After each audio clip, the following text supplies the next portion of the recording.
Assalamualaikum warahmatullahi wabarakatuh. Selamat bergabung anak-anak dan teman-teman dimanapun berada. Semoga selalu diberikan kesehatan. Pada kesempatan kali ini saya akan menjelaskan mengenai akuntansi sebagai sistem informasi, di mana akuntansi sebagai sistem informasi itu merupakan bab 1 dalam mata pelajaran ekonomi kelas 12 di semester 1. Langsung saja kita menuju presentasi. Akuntansi sebagai sistem informasi. Tujuan pembelajaran kita kali ini ada 3. Yang pertama, menjelaskan definisi akuntansi. Yang kedua, menjelaskan kegunaan informasi akuntansi. Yang ketiga, menjelaskan pemakai informasi akuntansi. Oke, cukup 3 dulu yang kita pelajari, yang lain akan kita pelajari di pertemuan yang selanjutnya. Langsung saja definisi akuntansi. Seperti yang kita tahu, akuntansi itu banyak definisinya menurut para ahli dan menurut asosiasi-asosiasi akuntansi. Namun demikian kita simpulkan saja bahwasanya akuntansi merupakan sebuah proses mencatat, menggolongkan, meringkas, dan melaporkan. Jadi, akuntansi itu dimulai dari mencatat dan akhirnya melaporkan setiap kejadian atau transaksi yang terjadi di perusahaan. Ya. Mencatat, menggolongkan, meringkas, dan melaporkan ini adalah sebuah tahapan yang saling berhubungan dan akan membentuk suatu siklus, dan dalam siklus itu kita akan menjumpai berbagai macam format-format pencatatan gitu ya.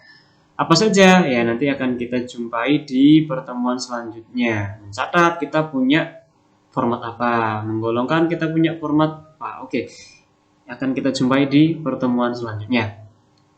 Demikian tadi definisi akuntansi. Kita lanjut ke kegunaan informasi akuntansi. Untuk apa ada akuntansi? Akuntansi menghasilkan informasi yang berguna bagi pihak yang menyelenggarakan maupun pihak di luar perusahaan. Kegunaan ini berhubungan dengan proses pengambilan keputusan dan pertanggungjawaban. Ya. Dari kegunaan ini kita tahu berarti ya ada 2 pihak pengguna, yaitu pihak yang menyelenggarakan dan pihak yang berada di luar perusahaan, gitu ya. Jadi seperti ini, pemakai informasi akuntansi ada 2, yaitu pihak intern dan pihak ekstern. Pihak intern itu ada pimpinan perusahaan. Pimpinan perusahaan itu berbeda dengan pemilik perusahaan. Pimpinan perusahaan adalah orang-orang yang berkaitan dengan pengambilan keputusan dalam perusahaan. Ya, di sini ditulis manajer, begitu ya. Apa bedanya dengan pemilik? Pemilik adalah orang-orang yang memiliki modal yang ditanam di perusahaan. Jadi beda.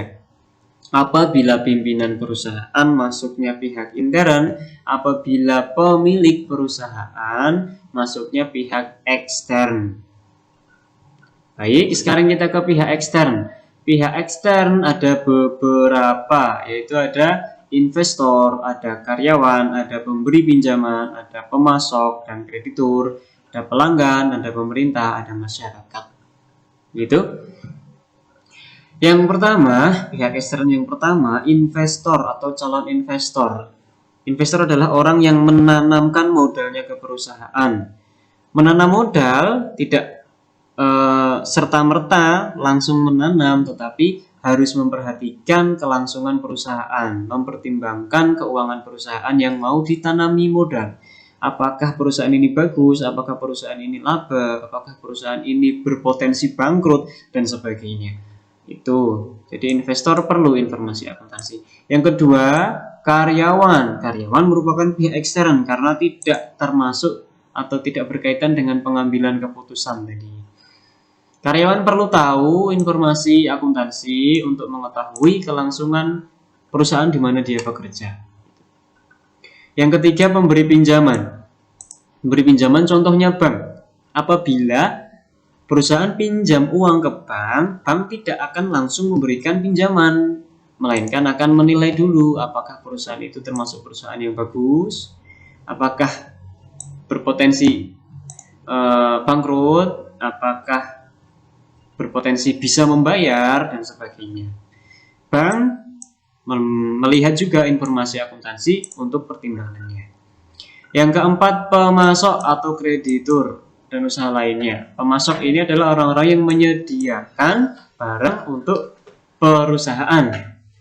Pemasok tidak akan serta-merta juga memberikan pasokan barang, akan memberikan pinjaman atau barang itu dengan pertimbangan akuntansinya juga, apakah perusahaan ini bisa bayar atau tidak gitu. Perusahaan ini